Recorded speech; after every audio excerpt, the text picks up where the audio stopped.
I was watching highlights of some of my favorite wrestling videos the other day. My favorite wrestler growing up being Mysterio. What was his first name? Ray. Ray's back, baby. Star Wars. Ray is coming back. It was officially announced at the Star Wars Celebration on last Friday, and she's coming back for at least one more movie. And I know a lot of people are probably upset about it, but I am so happy, and I'm now ready for Star Wars again. I'm back in it. I'm 100%. I mean, Ray was fine. I don't have any issues with Ray. Not that kind of fine. Oh, okay. Though, I mean, she is. But, I mean, I didn't have anything against the character. Yeah. Well, I think they're gonna fix a lot of things that maybe they didn't get so great the first time. Maybe they can do that retroactively, right? Sure. Yeah. We're about to find out how that goes sometimes when it comes to them trying to make some things make sense by maybe venturing into the past for, eventually what will be the present. Welcome to Star Wars Episode 1, The Phantom Asshole. Wait, what? I thought it was something different. Mean ass. It's the Phantom's anus. God.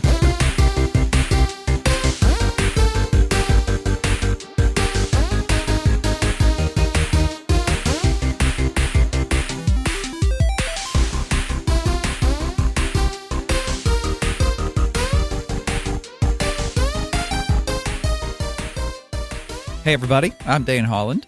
I'm Austin Shazam Pfeiffer. And I'm Austin Tiny Zent. And we are Nerd It Through the Grapevine, the podcast where four best friends gather weekly to talk about our favorite parts of past, present, and future nerd culture. And today, Marcus's Force Ghost is with us, not being able to convene with words, but he's here in his Force spirit through the Star War that he is. He is the Star War now, today. Tiny made a good point the other day. He's like, we're the number one, according to Good Pods, the podcast, I don't know, what would you call that? I call Podcatcher? Podcaster? Sure. I call it a podcast streaming service. Podcast streaming service? That's good too. Good Pods, they have these charts on there of top 100 whatevers or top blah, blah, blah. And for a while now, we've been the number one Star Wars podcast. It's now titled number one Star Wars all-time podcast list, which feels even better. I think they've heard us like boasting about it, and they're like, you know what? Let's make them feel even better, just so they keep saying our name. But Tiny was like, "What? Let's do some more Star Wars. We're the number one Star Wars. Yeah, just lean into it, Just man. lean into it." And we always find ourselves getting into the Star Wars, no matter what conversation we're in. So we're gonna do a series of talking about the movies. One by one, and going through them here in the Grape Sack. We've got the movie on the television, and we're just going to pause it, and we're going to go through it kind of moment by moment, scene by scene, finding ourselves pausing it at different parts to talk about what we think about those moments of the movie. And you at home can watch the movie along with us, pausing it every single time that we do, not knowing when we did it, and know exactly what we're talking about in these moments. Exactly. Now, Tiny, you're the one to see it most recently of the three of us, that being 2 hours ago. I've watched it 2.5 times since making the suggestion. Gotcha. Okay, I've seen it many, many, many times over the years, and with many of the Star Wars movies, if not all of them, actually I think all of them, they start in space, right? Yeah. On a ship. And Generally, then, yeah. And then speaking of this makes me think of General Grievous, where we are right now, just because of all the little droids and stuff. Oh, yeah, and the pause on it for this exact point looks like a head with like many arms. Yeah. Yeah, so we get inside of a ship that has some battle droids. It's a ship inside of a ship. Many ships inside of a ship. Yeah. And everything's very spiky. Everything's very CGI. Ooh, and by the pause of this scene, too, you can see just how, like, just slightly past PS2 graphic that looks for a movie. Yeah. It's which some of it holds up and some of it doesn't. Yeah. But I think that's the blend of the practical effects and the special effects not exactly working really well together yet, like they do later on in the films.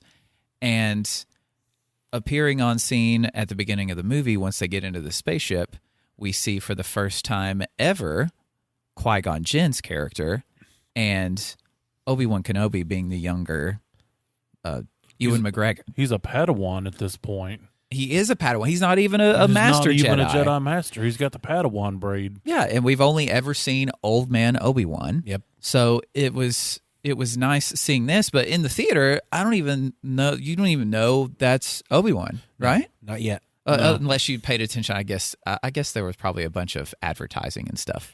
I mean, that would show them. I mean, probably so, but I don't think they really focused too heavy on trailers and stuff back in those days either. I don't know, man. I mean, most of the trailers from that time just showed weird, like flashes of light and sounds that really told you nothing about the film, which should be brought back. Thank you, Tiny. Yeah, I totally agree. And in this, we've got the Darth Sidious kind of projection that pops up, and they're all like planning to kill the Jedi that have showed up on the ship. And their plan to kill the Jedi that have shown up on this ship is to release some gas into the room that they've found themselves in, with a droid that is not C-3PO, but it is a droid just like him. It is a 3PO unit. Right, but not our C-3PO. Exactly. Yeah, that's more like D-3PO. Yeah. Sure. Very silver and monocolored, unlike C-3PO, who was bicolored. Right. And they get right to the action in this one. Like, there's not a whole lot of time between kind of just talking and then an explosion of the ship that Obi-Wan and Qui-Gon show up on. And now there are lightsabers. And now they already have their lightsabers out. Like they didn't make you wait for it because they know what people want. They want this. They want tech. They want fantasy. They want lightsabers. Yeah. Yes. Can I say my first gripe right here? Please. Now, aliens, I understand, are going to have different accents than people, Yeah. General human people. Mm-hmm. I get that. But they're almost offensively Asian. Mm-hmm. It's like that stereotypical like Japanese accent, done to the point that it's borderline offensive. The decisions they made I guess to them, they're like, we're being creative, making our own accents just by going so over the top with what we find, would probably be offensive. And they're like, maybe if we go so hard, nobody will notice. Yeah, They'll think it's just alien. Yeah. So what Yeah. they're going to do is they're going to stylize it over like Imperial Shogun era. And whatever you do, don't make them have like slantier eyes than the other alien. Oh shit. Well, that's there. Well, okay. Well, here's the voice. All right. They're from a completely different planet now. Hey. Well, thank you. You think you can solve the problem on the ship? That actually sounds exactly like him. Wait, you kind of crossed into Gungan. Don't Which is a whole other thing. Oh my Yeah. gosh, We're it not is. there yet. Yeah, I'll get into that when we're there. Roll scene. Yeah, they weren't really caring when it came to that. Ooh, cool And- cinematography. Insert word. At the moment that the room has filled with this gas, that both of our Jedi they're fine through it, and the battle droids, I think they already have. We're watching it on pause, but I'm pretty sure they've got a little kind of funny moment with the way they interact with one another, and that's something about the droids. Like, they're so disposable that they know that. So a lot of times their interactions with one another are pretty funny. But they open up the doors, and you just see the two lightsabers gleaming inside of the poisonous gas. And then everybody up at the helm of the ship is starting to worry a little bit, because maybe it wasn't a good idea to try to kill the Jedi with the gas in the room. Yeah, let's make the men with the laser swords angry at us. And because they're light side. They can't experience anger because that leads to the dark side, but they can experience something akin to it called retribution. And the thing that they ran into that they most in hindsight, they probably look at this and play back, and they're like, we should have done this differently. So when we start the next empire, we need to make sure we don't do it this way. Wait, that's not how Star Wars works. But why didn't they just send the big droids first? I don't know, man. Like Lucas, damn it! It's Well, it's just two Jedis. You would think 40 battle droids with their conical faces should be able to take down 2 men with laser swords. And we're watching it on pause, so let me go ahead and tell you what they said before this. Close the blast doors! Yes. And that's not going to help because they already just cut through all these droids like butter.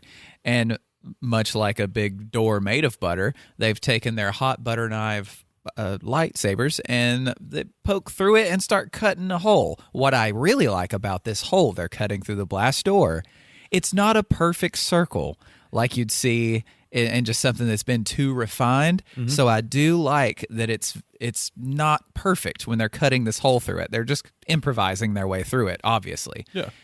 And then they send in the big droids with the shields that go around them. Yeah, as the last line of defense, as opposed to the first line of defense that you knew that you'd have time to escape after. If that's defeated, we can escape. Yeah, but if that's no, whatever, keep going. Yeah, look at all the battle droid just viscera, just everywhere. It's just litter, just droid everywhere. They're walking through the city dump of battle droid parts. And what's funny is whenever Ewan McGregor was on scene as Obi-Wan with a lightsaber, he was making the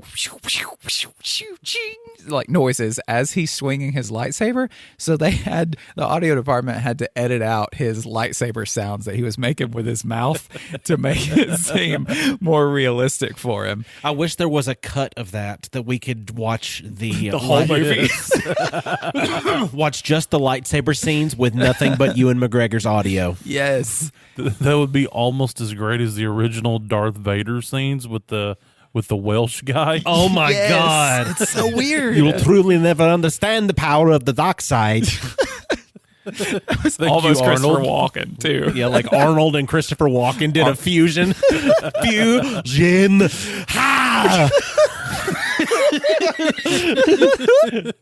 Wow. We get a really good moment of this kind of this over-the-top scene of looking into this hangar of where a bunch of the battle droids are all lined up and a few ships are there. It reminds me of one of the original Star Wars films when they do this, when they're showing how many troopers are there, how many stormtroopers are all lined up. But in the original one, it was actually a painting of all the troopers lined up there that they were able to kind of add some effects to. And this is just CGI now, so they don't do the physical painting to where they make it look like it's real. But I just thought that was really cool later on, like in the past. It's so weird watching them in this order. Right. It really is. So in the past, when the film was made about the future of what's going on now, the future past, you could see now just how they're using different technology to show similar scenes. Like you can literally see, and back in these days, we were awestruck. We were like, oh my God, that's real. But looking at it now, where you've got this, like with Qui-Gon and Obi-Wan looking around the corner of these boxes into this big room full of droids, like you can see the clear difference between what is your reality and your practical stuff, which is the tubing and the boxes that are crates, and then past that, nothing is real. Right. Truth. It's literally, but I don't know. We would have never noticed this. Yeah. I'm not even convinced that the piping and the crates are real. Yeah. Just to be honest with you. And, kind of like, we'll pause. His ponytail's askew. Oh, it is.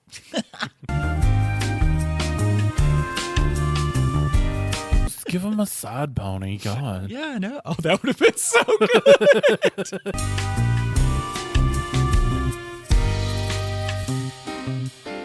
And we're back. Phew. So when you're looking at the ships, you can see that they wanted this kind of battle-worn look to them, but at the same time, the textures are really smooth compared to even the crates.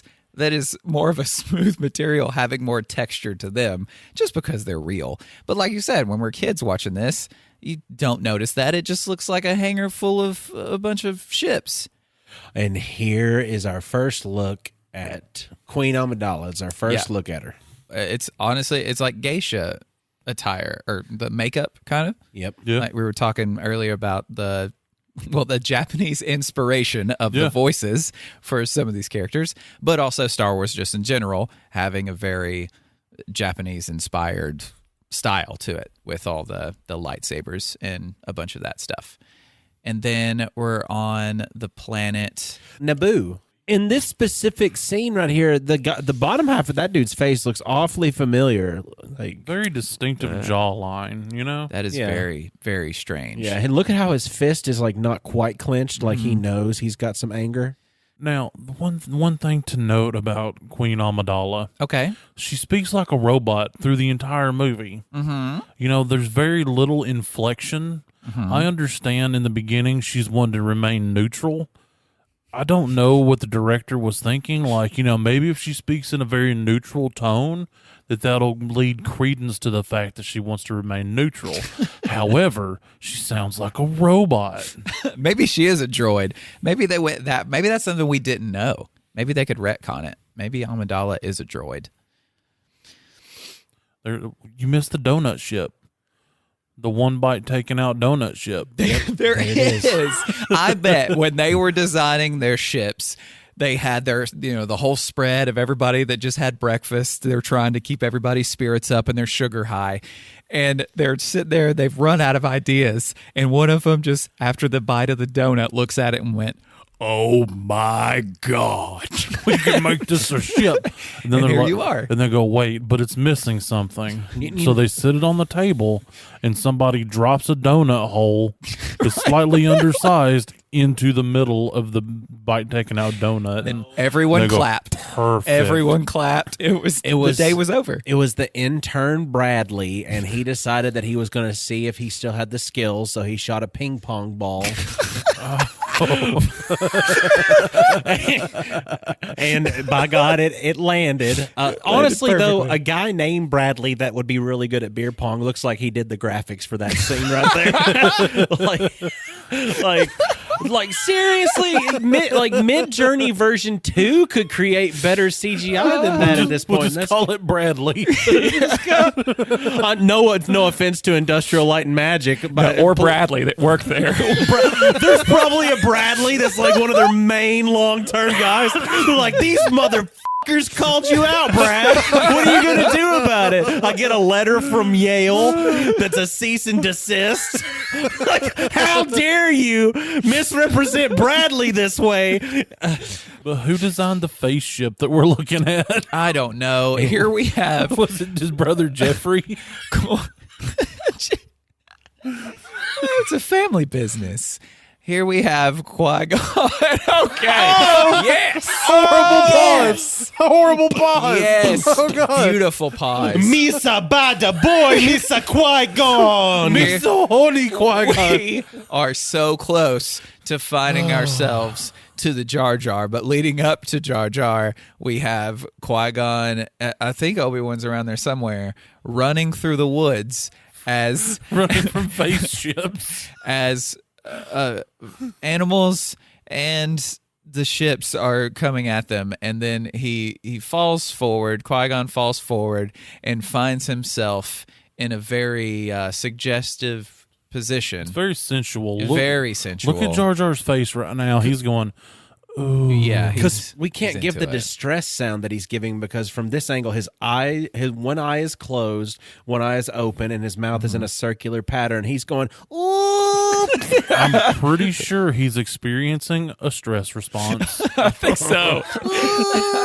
Can we take a picture of this? Yeah, go ahead. We need to take a picture of this so we can put it on Discord so people can know why I'm making this noise. Yeah, we were real happy that that it showed up this way. So basically, if you'd like to get on our Discord or any of our social medias, we'll have a picture listed, and this is the noise that's being made in this picture.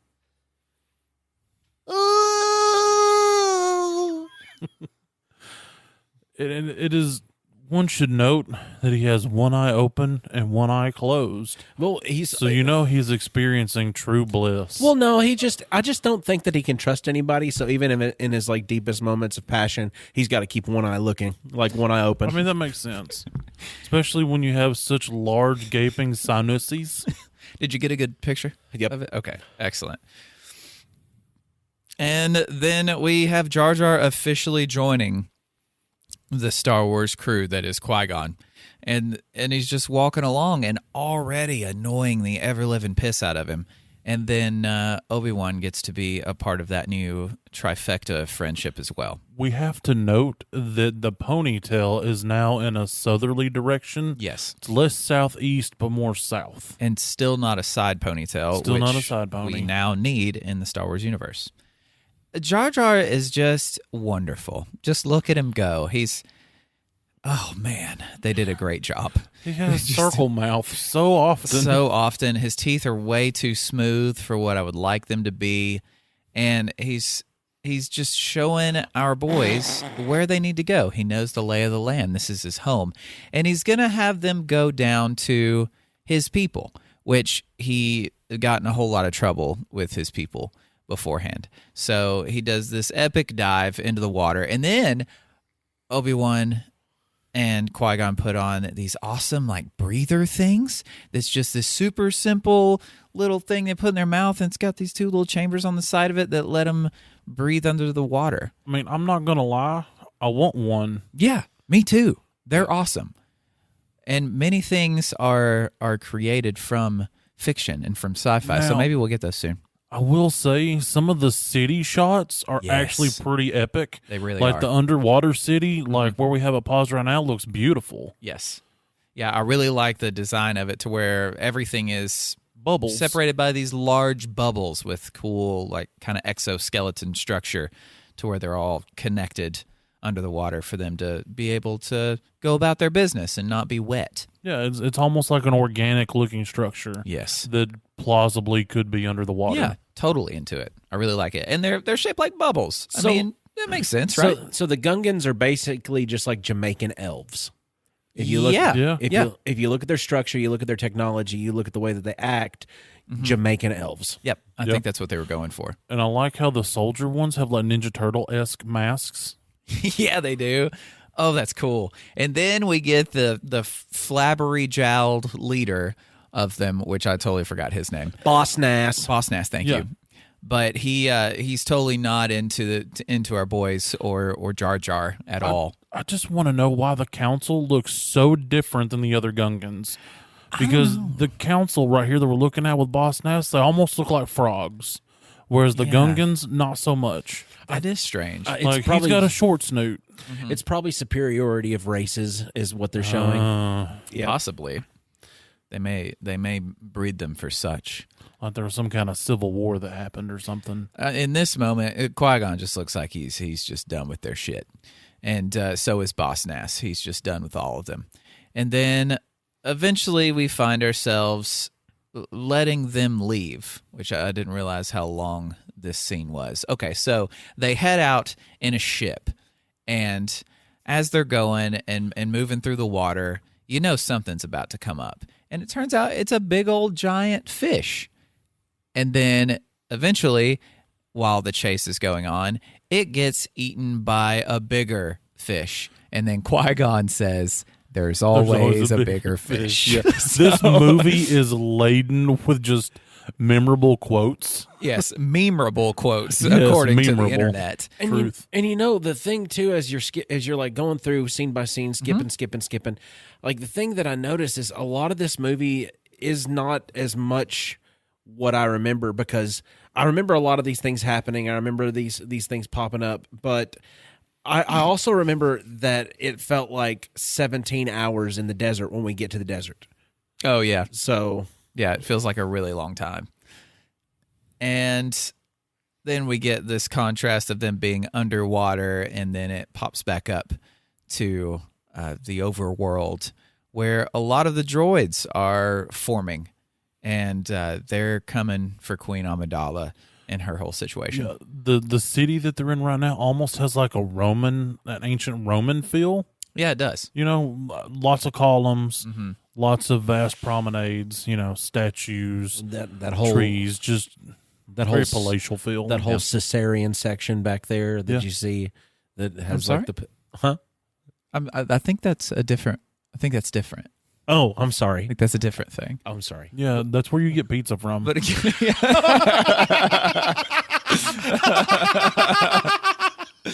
But again, the environment, it's very lively. It's got a lot of you can see a lot of history in it, and they do a good job of making things Bad. have a lot of life to them. Bad, yeah. Well, yeah, bad. Of just it goes from real good visuals to real bad visuals, just in seconds, just in mere seconds. Like, go back again to that scene. Look at the seats. Look at how McDonald's outside hamburger quality those seats are in that pic. Like, this is an Imperial class ship. No, probably not. This is the one this is probably that little rudder thing they were piloting. Yeah. The manta ray looking Gungan but still, ship. like, look at that. It's like the seats outside that were worn down by years of kids and French fry grease were better quality than what they're riding in right there. Like, that's some doo-doo, baby. And not Yeah, and then we see Queen Amidala in a very bug-looking outfit. She went from like Japanese geisha to insectoid. she looks like a crow. But it's not Queen Amidala, right? At this point, it's not her, and it's her body double. I think right? it's been her double the whole time. The whole time. But I'm pretty sure Natalie Portman played both. Yeah, this is the body double part right here. And we've got them trying to sneak her out, and our Jedi boys are there to help. Qui-Gon cuts himself down a little droid. Where did the Shakespearean Romeo and Juliet looking guy come from? I don't know, man. But honestly, these scenes could be straight up out of a Romeo and Juliet movie. There's so many moments that if you don't have the lightsaber or the droids, like, this looks like Romeo and Juliet. I could also see Hamlet. Yes. One of those two, very Shakespearean looking. And then Jar Jar shows up. So then you're like, okay, wait, never mind. We know we're in a Star Wars now. So a lot of sneaking around, a lot of talking about how they're going to do it, how they're going to get him out of there. And I do like how they put Padme actually in the shots to where you can see her as one of the little followers wearing orange behind the body double of the person that's pretending to be her. And it's neat being able to see her there, because as you're watching it, I don't remember as a kid noticing the switch between the two. So whenever they showed that it was a double, then it was like, oh, that's so cool. But now you look for it, and it's cool seeing her just being somebody in the background. Right. They look very similar. It was so much that when I was watching it again today, I was like, does Natalie Portman play both of these people? Because they are a very similar look. Maybe it's just a heavy, like, geisha makeup that just, because I don't know. I think earlier, whenever she was like talking to the people and stuff, I think that was Natalie Portman, like her actual self. And then the switch when things went down. I don't remember exactly when they switched her, but here she's giving her this side eye, like, okay, well, if they kill you, thanks for serving me and being my double. Yeah, I'm making it out of here alive, so that's all that matters. See, and now you've got members of the village people that have joined the gang to join up with the people that are representing House Capulet. And as they're getting stopped by these droids and trying to find their way off planet with Queen Amidala / Padme, we're about to see one of the coolest characters of all time in Star Wars show up. R2-D2. R2-D2, baby. There he is. There's our boy. And Jar Jar gets to say hello to him. And then there's another droid in the back that probably has an entire story arc for them in the lore and the name and all kinds of stuff. He was in Mandalorian. That one was? The one with the yellow? No, the one in Mando was had red. Oh, yeah, that was R5-D4. And that one was from A New Hope. Yep. Actually, that's the first one that Luke passes up on because it explodes. There's a comic to where that droid is force sensitive, and he knew that he wasn't supposed to be the one to go with Luke, so he detonates his own self because Luke was supposed to go with R2-D2. It's pretty crazy. He's a force droid. Yep. And R2's doing his R2 thing to where he's fixing stuff and he's going to help everybody live. Because without R2, the whole Star Wars doesn't happen. Like the whole story doesn't happen. No, they can't unlock any doors. Like, it's like getting through a campaign that requires a lot of lock picking without your rogue. Yes. Yeah. Oop. And there we have the first image of Darth Maul appearing behind Darth Sidious. And this is just a hollow image of the two of them, but he looks so cool. I think Benicio del Toro was supposed to play. Is that his name? Is that the actor's name? Yeah. He was supposed to play Maul. This is just from a couple sources. I don't know how trustworthy they are, but he was supposed to be the actor of Maul, but he didn't get along with George Lucas at all. So Ray Park had to play him instead. I thought he got sick. I don't know, man. Or got injured or something. I think I've heard something like that too. I've heard all kinds of different So stuff. Let's just call him. It's legend. So they took the bottom left-hand corner from a Universal Studios opening for a movie. They put it in the background. And then they've got something that looks almost like a suppository, but with a little bit of detail that might be windows right there. I think that's a ship. Yeah. So It's still in the full wrapper. Yes. And R2 is just telling him how awesome he is and how thankful they are of everything that he's done. And again, we see the true Padme in the background of the scene, to where the fake one is still in their garb. You know, I would imagine too that a lot of the people playing the body doubles for the all the ones that they all look similar. Yes. Like, what if they all auditioned to be Padme? We need young white women. And they're like, oh, okay, this will be perfect. They all look the exact same. Yeah. And the desert scenes are what Austin was mentioning earlier that seem like they take forever. I love the ship design of Naboo. Is that what we decided this was? No, this is Naboo. The ship of the Naboo ship that Padme has. This one in particular, on a bright sunny day, do not look at it. No. It is full chrome. You will be blind. Yes. You have been warned. It is obvious that this thing is from people that are well off, because it is entirely chrome. There's not a bit of it that looks like it's been a part of any war or any sandy place. So after this, maybe it's nice and dusty to where you can stare at it for a minute. Like, that's a good picture. This of being in the desert? Yeah. Yes, because we have Jar Jar and Qui-Gon and R2 making their way out. And Jar Jar being in the desert, it just doesn't match well for what he's used to at all. No. Then you see Padme again, and you have to sit here and wonder, why does this one handmaid, because I don't know any other term that those ladies are called for Queen Amidala, why does this one handmaid keep inserting herself into everything?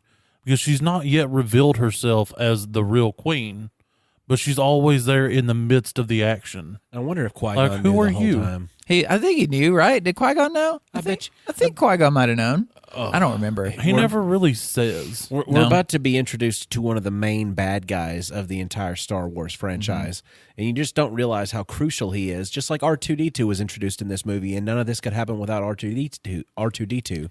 You've got this fella. Are you talking? Well, we did just pass up the moment that was just pointless, to where a beast walks by and poops on the ground, and then Jar Jar steps in it. Yeah, Pretty much, And it's like a, haha, the funny man stepped on the poo-poo, which was kind of strange, but that's fine. I remember that part without even seeing it on these stills. Yeah. So that must mean it meant something to me. Must have. It was a very touching moment. Yeah. But they need, it's a carburetor for a '67 Chevy. Yeah. Will Imperial credits be all? I've only got credits. We don't take credits here. Well, what are we gonna do about that? Well, here's this little boy. Welcome, little boy. Yay! Welcome. It's Anakin Skywalker, the little boy. Yeah, and look, I try not to rag on child actors because they're children, okay? Yeah. But it seems like every line that he gives in this movie is either just fed to him or very recently memorized. Yes. Being a child, that's probably the situation. He did the best for what he could, right? No. He could have done better. They could have went, hey, let's try it again and actually like emote a little more. And here's the second half that you'll see of our dynamic duo for the first time. Nope, he doesn't have his chrome covering yet. Never mind. You talking about 3PO? Yeah, he's back at the house. Right. Yeah, because Anakin created 3PO, which is did. super cool. But he thinks that Padme is an angel. He asks her if she's an angel. He's a little boy just hitting on this girl that showed up, and he's putting on his moves. But she's not into him. He's a little boy. That changes later. But as for now, we also have Jar Jar doing another funny fall. I mean, let's be realistic here. If Natalie Portman walked in this grape sack right now You'd think and angel, started right? talking to me, Yeah. I too would be like, Are you an angel? Are you an angel? And Do we you would love me? And the whole time, even if she was here, we would just have to be telling you you're hallucinating from all the salt that was on the pretzel crust. I know. I feel like Dan will be over there hitting the whole time. Over and over again. Yeah. Tiny, come back! Tiny, come back! Shut up. It's Natalie Portman. God. And we get to see that Anakin likes to tinker with stuff. And he has been purchased by, I always forget this flying dude's name. Watu? Is it Yeah, Watu? Watu. Okay. I'm glad you're here because I don't remember any of the names of anybody. But Watu is the owner of Anakin and his mother, Shmi. He's flying nutsack wiener face. He Clearly is. that's his name. Exactly what he is and who he is. And oh my no, I don't like the I close hate the way the up. beard looks. I really hate the fact that he has facial hair. It looks like so bad. It looks like if he would sleep with and his nose would drift to one side, he would just have like throat singing sounds coming out of his face. I hate the Yeah. fact they gave him facial hair like that. That is terrible. It's so bad. Oh, I hate it. I feel like it itches real bad too. Oh yeah. And we get to see kind of the streets of this place that they're in, and Sebulba. we run into Sebulba. one of the pod racers. He's the best pod racer before Anakin, gets on the scene.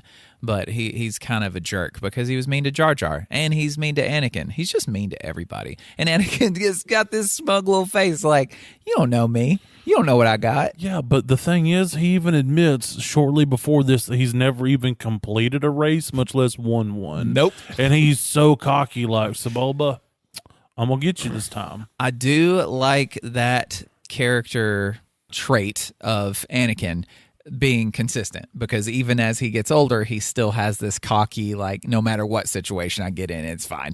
I'm me. I'll make it out of there. I get that, Yeah, I like that little part of it. But they just kind of make their way through the city and stuff, and then that we get to meet little Annie's mom, Shmi. She's a very nice lady. Yeah. She's not around for long, but and then There's C-3PO. There's our boy. 3PO. We get the skeleton of 3PO as he's laying on this bench.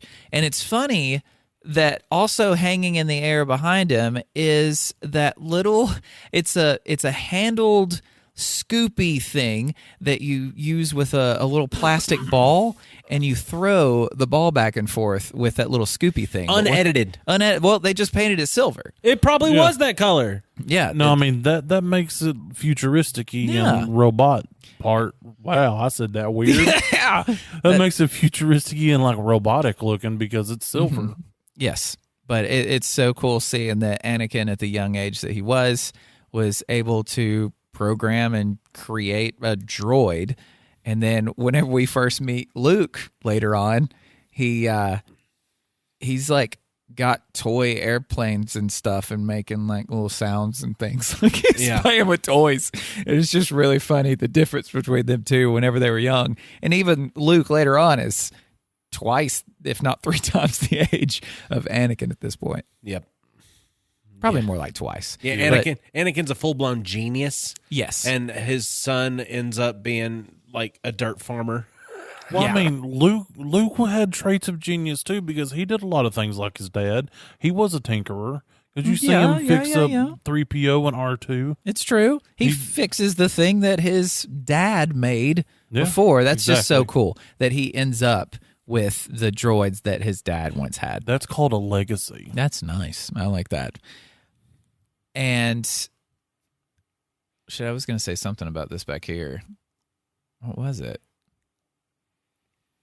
Oh, it's fine. It doesn't matter. Then we get to see 3PO walk around nude. Yes, 3PO is naked. Awesome. And he meets R2 for the first time. Yes, and then they're best buds forever. It's the best friendship in Star Wars. It's the best friendship in fiction. Here we have Tybalt, who has returned. And it is a hologram image of Tybalt, and now they're fucking Tybalt. Now we're in Gotham City. Yeah. Now we've moved on to Gotham City to where... Oh, no, go back. Hold on. Hold on. Sidious is spitting some mad rhymes right now. Look at the way them hands are. Look at them hands. I love the way he walks with his hands always up at waist level, just in front of him, all weird like. He has arthritis. I don't think we can make fun of his arthritis hands. No, he's just always got force lightning, like six shooter ability. I feel like he's trying to hold himself back where he doesn't crip walk. I think so too. You know, like Snoop Dogg. Yes, he's trying real hard not to do that. Well, he drops some sick bars. And then Star Swipe, or not Star Swipe, Side Swipe. Yeah, Side Swipe. That's very Star Wars. Yeah.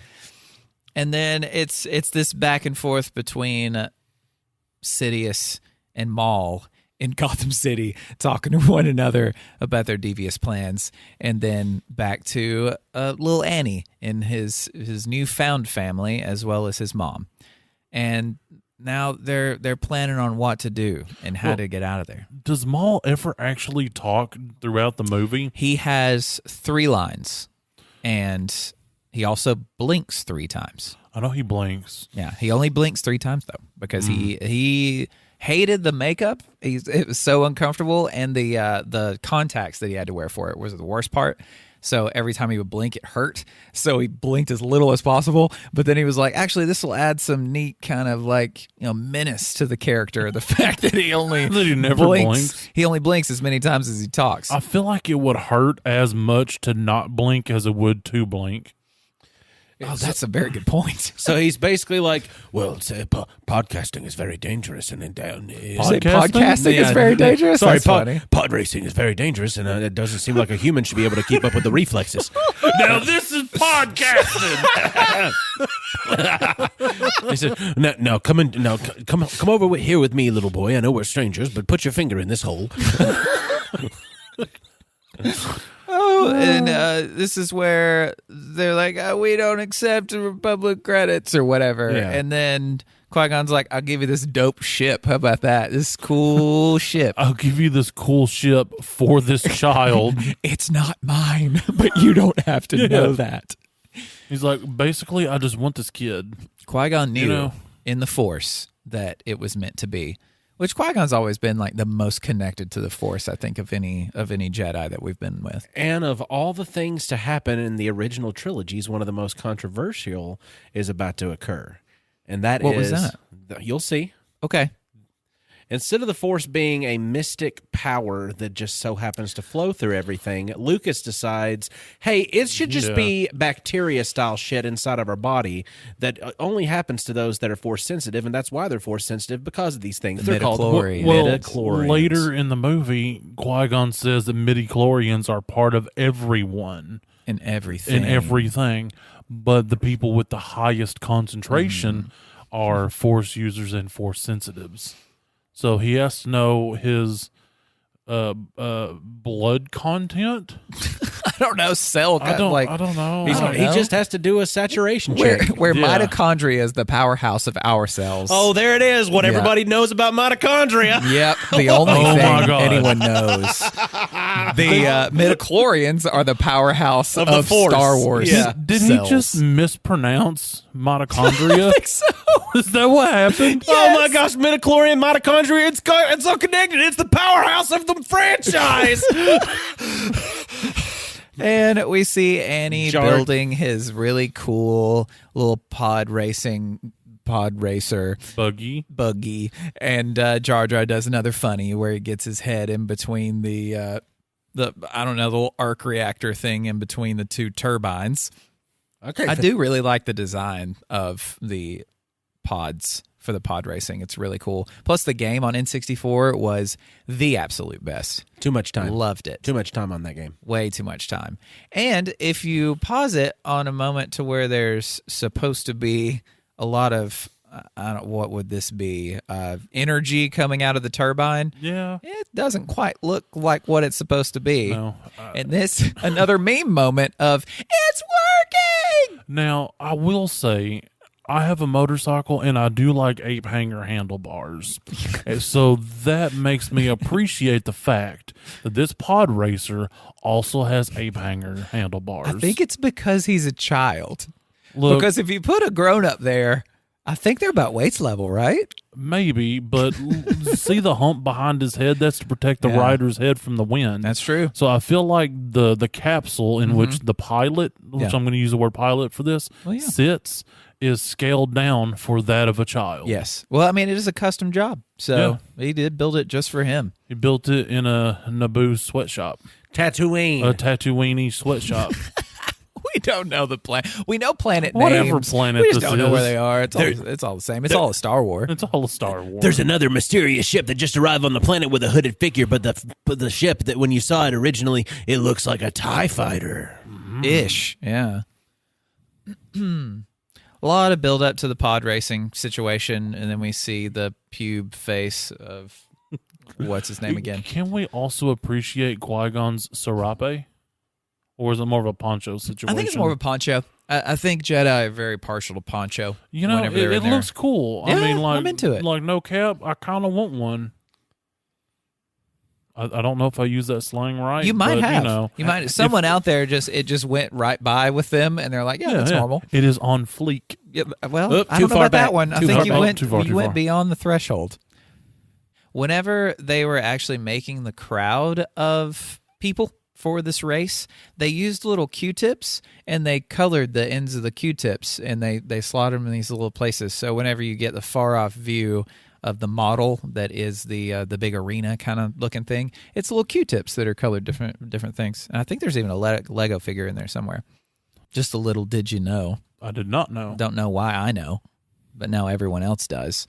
We get some interesting characters with each of the different racers for the event, which again was in the video game on the N64, which was super cool, getting to see all those different characters and the different stats for the ways that they race. Some very odd looking creatures. Yeah, like it's almost like a hairless camel cow dog. Yeah, real weird. Very weird. I do like the two-headed announcer person with the different personalities for the two heads. Yeah. It's really cool. Pretty interesting. And I do like the fact that there are huts here. Yes, there are. But is that actually Jabba? I don't think it's or Jabba. Is it just but a hut? I think it's just two huts. Yeah, I don't think Jabba is a part of this situation. gotcha. But then we have the pod race, which honestly is a whole lot of this. Yeah, it's just a whole lot It's of a just whole nothing. lot of it. I mean, the pod race is super cool. If And you're into that kind it's of one thing. it's one of my favorite parts of the movie because, well, I mean, it takes up quite a bit of the movie. Like, we literally just went through 35 minutes of pod racing. Yes. And then our boy Annie's like, "Hey, Mom, I got to go." He made a deal to where I could go, but he didn't include you for whatever reason. Yeah, he won me in some kind of a race bet, you know, so I'm a purchased child, so I must go. Bye, Mom. I love you. Oh, man. And Take care of my robots. yeah, Take care of my naked robot, Mom. I love you. oil my robots for me, please, Mother. But there was always this kind of like, it seemed like a thing between Qui-Gon and Shmi where they had a little bit of connection there was that something, yeah. that he couldn't follow up with. And that's unfortunate because of her later demise.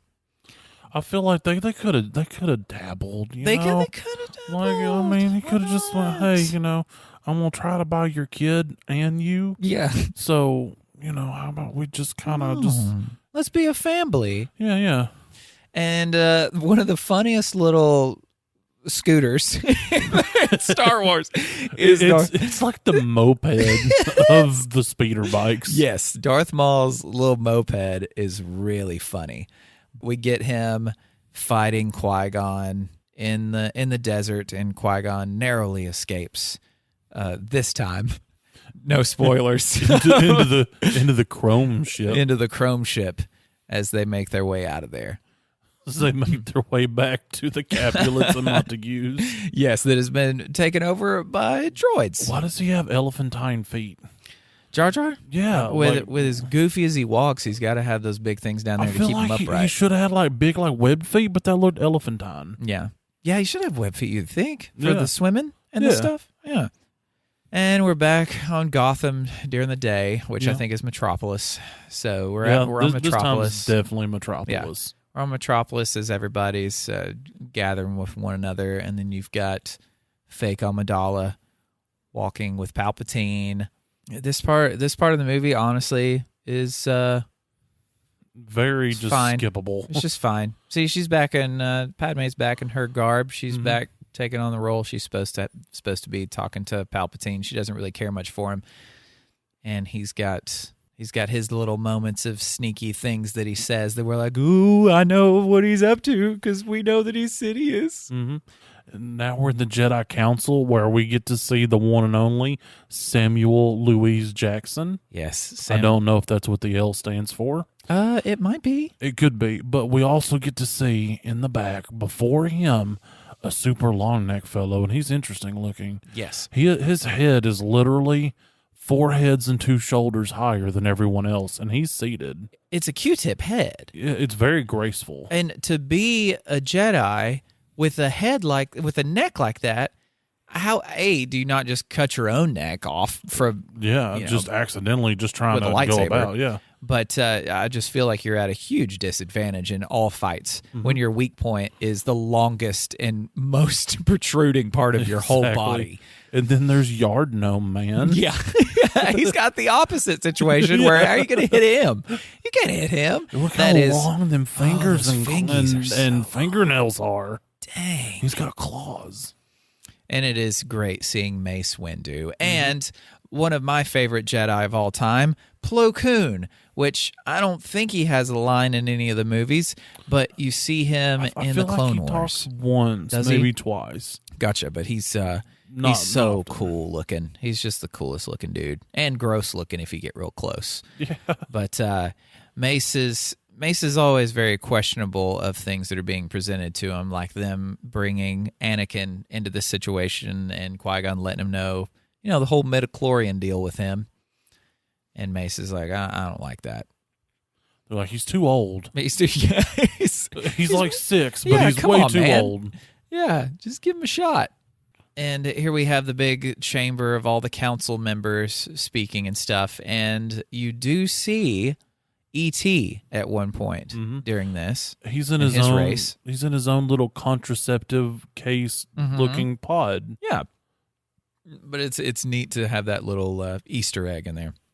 Which I think there's actually another race of alien that's from another movie within that whole situation, but I can't remember which one it was. I feel like you're right. I can't remember either. Yeah. Really cool scene of Qui-Gon and Obi-Wan looking out across the planet that's obviously not real. Now that you look at it, especially when you pause. When you pause the scenes and look at it, it all does not look real at all. And now they're grilling Anakin there, and Yoda's interested in the situation. Padme's hair keeps changing from extremes. It goes from wide to narrow to pointy to tricorn. I don't know what's happening with this. I don't either. But it had to have taken hours to make. I mean, the Naboos, they were known for their unusual hairstyles. Very, detailed, I guess. She made sure you remembered it. In around this scene, you do have one of my favorite quotes from Star Wars and really anything. Okay. Is when Qui-Gon and Anakin are on the roof in Gotham City looking up at the bat signal, and he's asking them, what are midichlorians? Why am I special? And he goes through this whole thing, and Anakin asks something akin to, well, what if I just can't do it?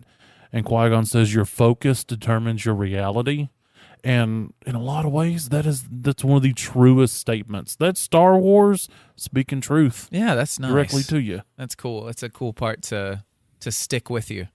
Because there's a whole lot of this. Just honestly, if you pause Star Wars, and especially this movie, and you fast forward your way through everything, just kind of looking at it scene by scene, not a lot goes on. At an hour and 42 minutes, because just seeing it, you finally get to find out who the real Padme is. It was me the whole time. It was me the whole time, this random handmaiden. And that's when Boss Nass is like, all right, cool, we'll team up with you. This is nice. We'll help save each other. And boy, does little Annie run strange. Yeah. You got it paused. Yeah. Not to mention his garb. It's just baggy in the weirdest of places. And I believe this is where Jar Jar becomes a war criminal of some kind. I can't really remember the story, but he becomes a general. Oh, general. Okay, gotcha. He's like, I get to be general. He's basically general of the catapult division. Yes. He's like, what?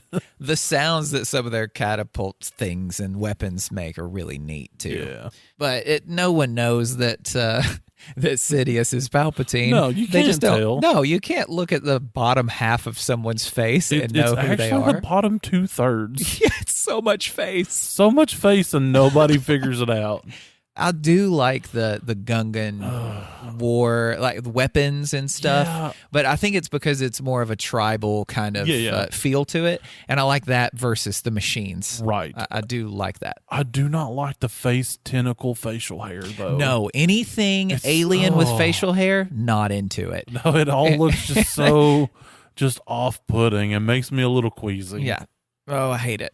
Things really pick up action-wise here to where the droids are firing upon everybody, and then Anakin is supposed to just go hide. Yeah, he's supposed to, and I quote, stay in the cockpit. Don't get out of the cockpit. Somehow he magically learns how to fly this Naboo fighter. Yep. Just by sitting in there. Oh, God, what does this do? Does this make it stop? No, that makes it go faster. Oh, God, it's on automatic pilot. It's doing exactly what it needs to. Oh, God, but technically, he did stay in the cockpit, so he did follow the rules. And then he's in space, fighting a Star War. So Anakin is officially a Star War. And he's arguably one of the better pilots. Yes. He's never been in one of these ships, doesn't know if he's going to crash and die to land, but he's kicking ass and taking names. I'm really glad that we get to see Brad's handiwork up close at this point in the movie, because it was so early on that we saw it, but now we get to see his bitten donut that's so hard. His bitten donut ping pong ball ship.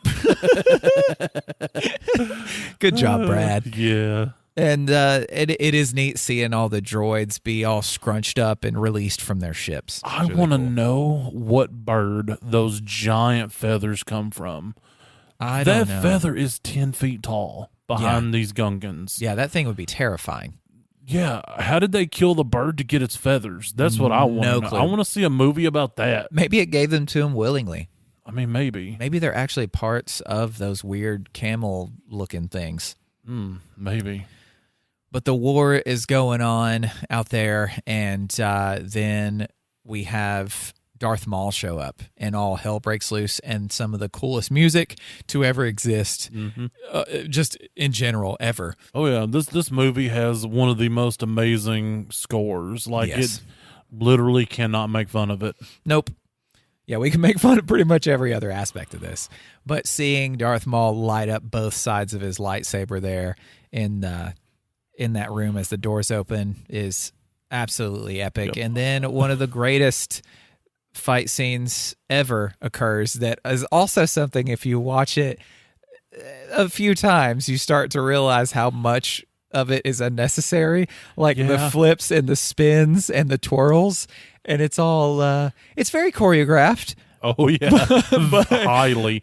Honestly, Liam Neeson, I like him as an actor. He was not good at the fight sequences. Not really. Ewan McGregor kills it with Ray Park, but with Liam, you can tell that Ray had to slow down what he was doing so Liam could actually keep up and go through the motions like he was supposed to. Which I think some of that probably has to do with Ewan being a stage actor. for so long, which has a lot to do with movement, and there's like a lot of dance involved with a lot of those as well. So I think he had a lot more experience with those kind of movements, and I think it looks more fluid with him than it looks rigid with Qui-Gon. Maybe. So I think that helped him out in being prepared for it, maybe. Or maybe not. Maybe that didn't have anything to do with it. Who knows, man? But it is neat seeing Annie fly the little ship in space, just blowing stuff up. Yeah, just killing it. Taking ass and kicking names. Kicking names all over the Star Wars. He is snapping necks and cashing checks. Qui-Gon's having his epic battle showdown with Darth Maul, and then the cool, very samurai style kind of moment whenever the energy kind of door thing, barrier, is in between Maul and Qui-Gon, and they're both staring each other down, and Qui-Gon is like basically meditating, just trying to foresee what's about to happen in the fight. But Maul has a much more impatient pace and just deathly stare. Well, it kind of it highlights the differences between the characters. It's a very juxtaposition, laden aspect. Oh yeah, because you have the calm, cool, collected. I'm gonna meditate, and that like pacing, like ravenous, like wolf, like thing. It is very wolf like. Yeah, I like that. I do like how they're just very opposite of one another, but whenever it comes to bashing blades, it's anybody's game. Oh, absolutely. So as cool. soon as that door opens, he is on it. And then we get to flashback to the battle on the ground where Jar Jar does the thing that Jar Jar does to where it's like a funny screw up, but it ends up helping and doing a good. Yeah, I feel like right there he was just exercising. Yeah, he was doing pull-ups. He was doing pull-ups on the turret of this weird-looking tank. On a tank, yeah. But it ends up working out, and he ends up doing a great job. Anakin does some spins and ends up landing it somehow. And we also see whenever Obi-Wan is separated from Qui-Gon and Maul as they're fighting, he is very impatient compared to Qui-Gon. He is a lot closer than that. I don't think it's quite impatience. He's like, I need to be protecting my master and being there with him. Mm-hmm. So it's almost anxiousness in my mind more than impatience. Gotcha. Oh, poor Qui-Gon. He gets his stabbing. Yeah. He gets a stabbing by Maul.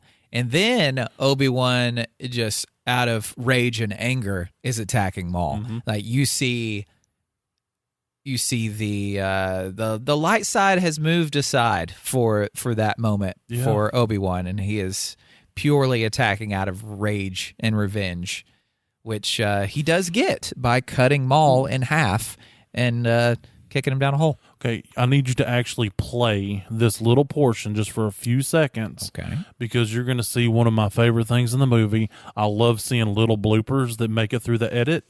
You watch Natalie Portman almost bust her ass right after she pulls the blasters out of the chair. She tosses one to Captain of the Guard. There's a couple of shots. Now watch in the back. Oh, God. Oh, she did do a little slippy-do there, huh? That floor does look very slippy. Yeah, and those boots, they can't have... They were not made for walking. No, they were not made for walking. That's at 2 hours, 1 minute, and a few seconds. Yeah, for those of you at home. Some of these moments, oh my gosh. Yeah, in pause, it looks so ridiculous. So funny looking. It's like, why is he all of a sudden behind him like that? But Obi-Wan does the old switcheroo to where he's hanging down the hole and then he flips over him and cuts him in half. And the lightsaber sounds like a can of paint being shook as it falls and clatters into a couple of things. We get a moment of pieces of Brad's ship being exploded. No, not Brad's ship. I know. He worked hard on that. He worked so hard on it, and all for them to just blow it up in the end. And then Jar Jar and his Gungans ended up winning due to some kind of EMP, I think, shutting down a whole lot of the droids from what? No, it was the signal from the ship. Yeah, that ship was the one that was controlling them all. That's right. Just seeing Maul stare down Obi-Wan there. And then get cut in half, and he's all like, "Oh no, my insides are going to be on my outsides now." And then he falls down a hole. That I'm not a doctor, No. and neither have I played one on TV. But if your insides suddenly become your outsides, that's real bad. Yes, you're going to need a rather large Band-Aid. I do know that. Yeah, absolutely. Qui-Gon, not quite dead yet. He still needs to say a few words to Obi-Wan about Anakin and protecting him. And yeah, and he's also saying, man, I should have shaved this morning. Yeah. He's got the most 5 o'clock. It's like a 7 o'clock shadow it that really he has. is. Yeah. Any close-up of facial hair in this movie is just not a good time. Look at that so far back headline on Palps. Oh, that my hair God. He's got is like a magical. 17 head. Oh, it's magical. Oh, It's more the Shakespeare. yeah, it really is. He's like the dad of the Montagues. He's like, no, you can't be with my daughter. It is super cool that he does tell Anakin that he'll be watching his like future with great interest or something along that effect. Yeah, to pretty where much. he does sense the Force in Anakin, and he knows that he's going to be able to form him in the end. And Obi-Wan has some wise words with Yoda, which is what every communication with Yoda has to do with. His ponytail become more northerly. Oh, it does. It just keeps shifting around his head. It doesn't know where it wants to be. The Force does what the Force wants. We need a ponytail tracker for Yeah. this movie. Just have like a diagram of the back of a head Yep. and a dot, and that dot needs to move everywhere the ponytail is throughout the movie. The inconsistencies are unbearable. I can't watch this anymore. But I believe this is when Yoda is like, yeah, you can make him your Padawan. That's fine. Mhm. And then we have the flame burial of Qui-Gon, but he also becomes a Force ghost. That happens differently, I guess, for different people, right? Yeah, well, Qui-Gon Jinn is the one that discovered how to become a Force ghost. Gotcha. So he wasn't, I guess, the best at it. Right. Because instead of his body, disappearing like all the other Jedis we've seen, his body stays. Mm-hmm. It takes him a little longer. Well, actually, Anakin's is done the same way as this. After being Vader and Well, becoming that's Anakin, true. they do burn him, and he eventually becomes a Force ghost as well. Which originally, Well, his burning happened way before his death. oh well, yeah, that's okay. The first burning was Anakin's death, He was par baked. and then he was half baked at that moment, and then the full baking to become a Force ghost happened way later. You're very right. So Obi-Wan gets to just become a naked ghost man and become part of the Force, but when it comes to Qui-Gon and Anakin, they got to burn. Yeah. For that, some of them twice. So very sad moment for those of us who didn't want Qui-Gon to go by. And like with a couple at least Star Wars movies, you get a celebration, a Big old parade, party. big old party. Hey, we did it. We beat the droids. And we did a great job. And now little Annie has the same haircut as Obi-Wan, Yeah, which and- is adorable. In a little robe.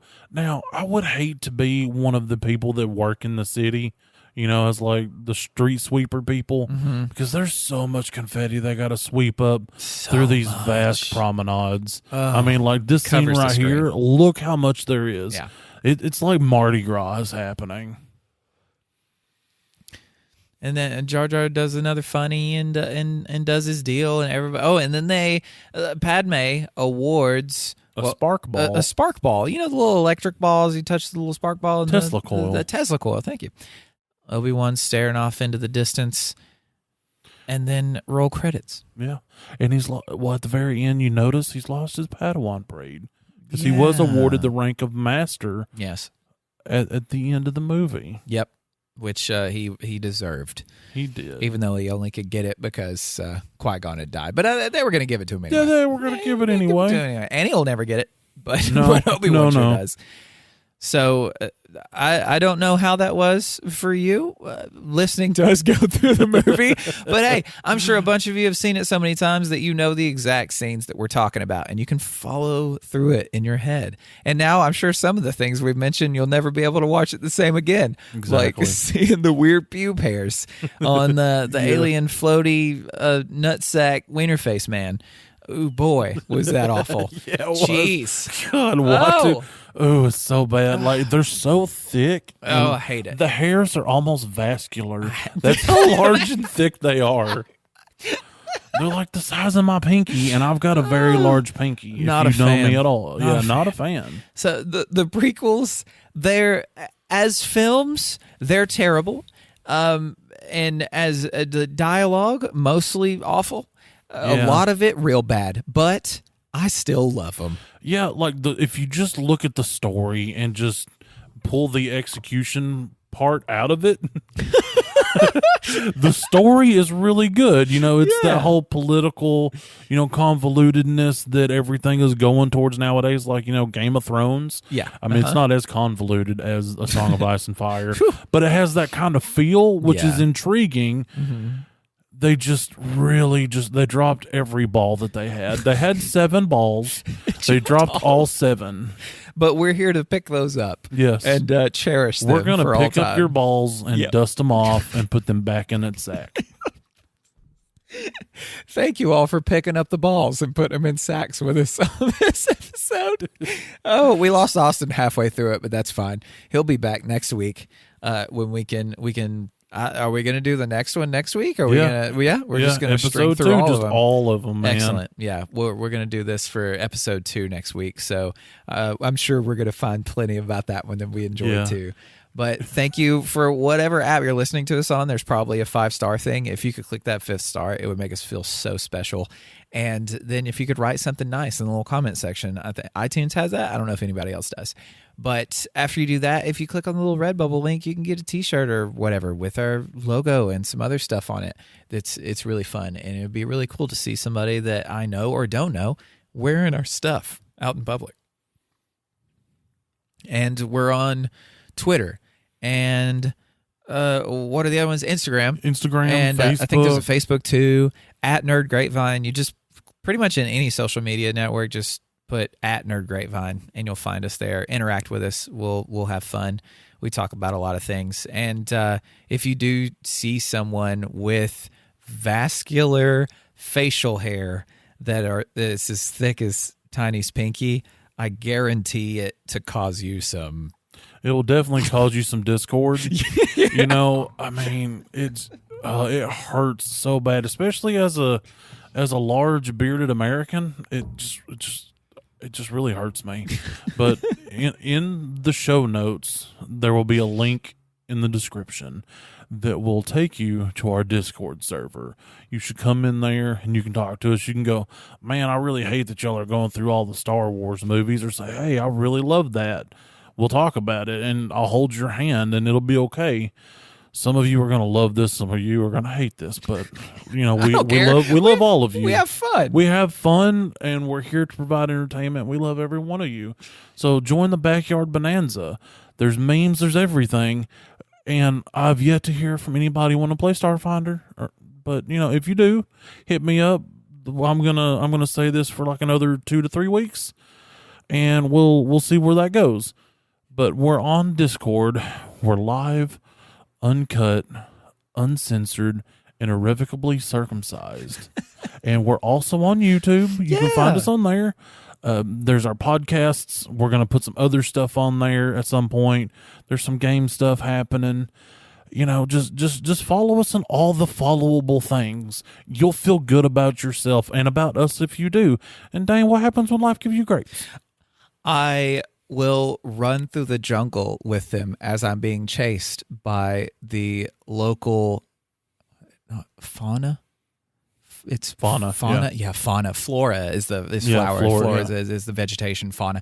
As I'm being chased by the local fauna and weird little ground ship tank things, and I've got my pockets and my hands just full of grapes because I've been foraging, and I'm gonna run into the most glorious looking alien creature, and I'm going to fall on top of them as one eye open and one eye closes, and you hear the of the grapes in between us. And then I stand up, I brush off, and I go, did I get them all? And he asked me to turn around, and he goes, no, there's one in your butt.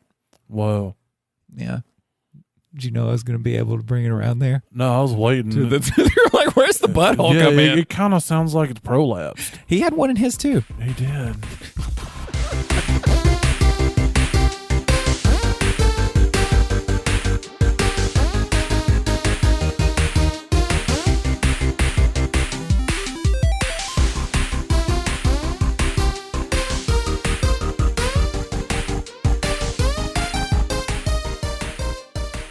Rey's back, baby. Star Wars. Rey is coming back.